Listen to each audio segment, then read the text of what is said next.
The sun was sinking low over Maple Avenue, staining the quiet suburban street with gold. From afar, everything looked calm: the trimmed lawns, the picket fences, the hush of a small American neighborhood.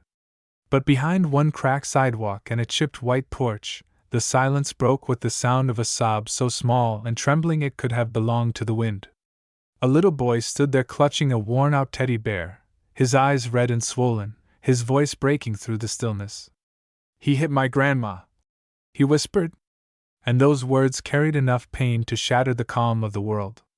If you believe that no child should ever cry out of fear, that kindness and courage can still change lives, please take a moment to like this video, comment, share, and subscribe to Kindness Corner, where we remind the world that compassion is the strongest kind of power.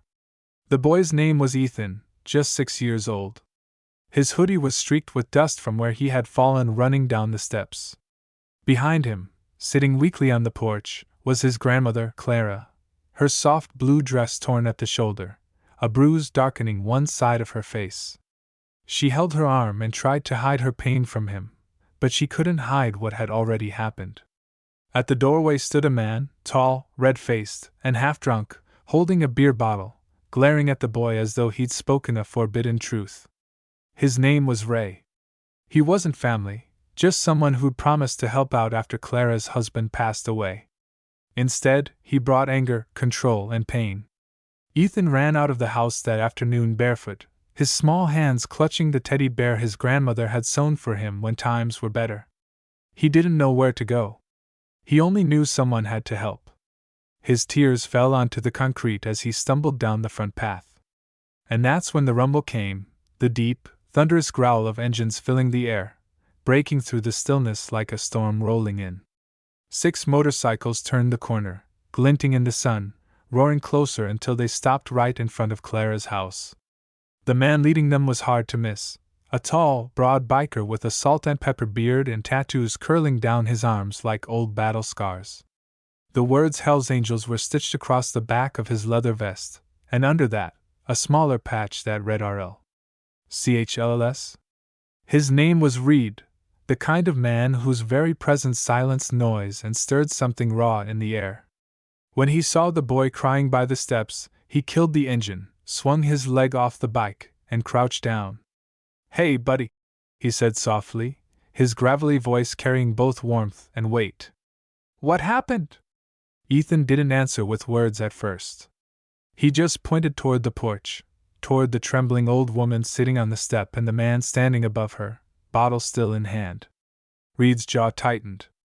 Inside him, something familiar and painful sparked.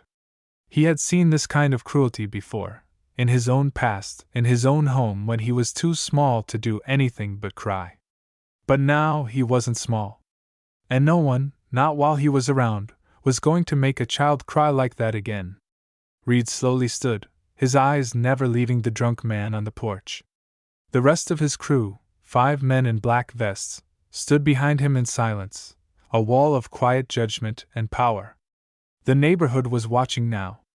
Curtains fluttered, doors cracked open. Everyone could feel what was coming. Ray tried to straighten, his bravado flickering between arrogance and fear. "This ain't your business," he muttered, his voice uncertain. But Reed just walked forward, calm, steady, unstoppable. The sunlight hit the chrome on his vest as he stopped at the bottom step, looking up. "It became my business," he said quietly, "the moment I heard a child say those words." Ray's hand trembled, the beer bottle lowering slowly. He glanced at Clara, the woman whose kindness he'd crushed, and then at the child who had run to strangers for help. His lips quivered with some twisted excuse that never made it past his throat. Because in that moment, the truth stood before him, not in words but in presence. A line of men who had once been broken, but had rebuilt themselves into shields for others.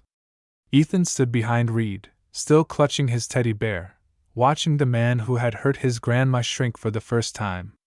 Reed didn't need to raise his voice or his hands. The weight of what he represented, justice, protection, brotherhood, was enough. He leaned closer to Ray, voice calm but cutting. "She doesn't need your help anymore.